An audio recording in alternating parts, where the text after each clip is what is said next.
கிருஷ்ணகிரியில் மின் கட்டண உயர்வை கண்டித்து அதிமுக சார்பில் துணை பொதுச் செயலாளர் KP முனுசாமி தலைமையில் ஆர்ப்பாட்டம் 2000 பேர் பங்கேற்பு.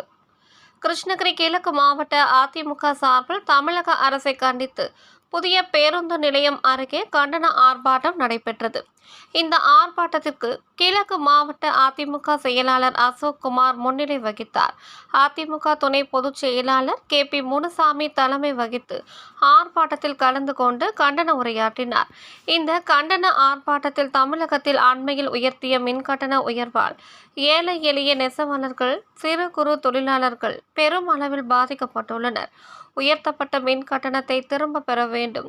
தமிழகத்தில் உள்ள நியாய விலை கடைகளில் பருப்பு, பாமாயில் நிறுத்தப்பட்டதை கண்டித்தும், சட்டம் ஒழுங்கு சீர்குலைவு, தொடர் கொலை, கொள்ளை சம்பவங்களை கண்டித்தும், இவற்றை தடுக்க தவறிய திமுக அரசு பதவி விலக வலியுறுத்தியும் ஆர்ப்பாட்டத்தில் கண்டன முழக்கங்கள் எழுப்பப்பட்டது.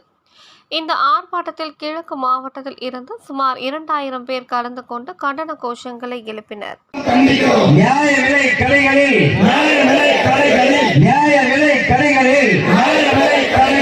தோரம் பருப்பு பாமாயில் நிறுத்த, தோரம் பருப்பு பாமாயில்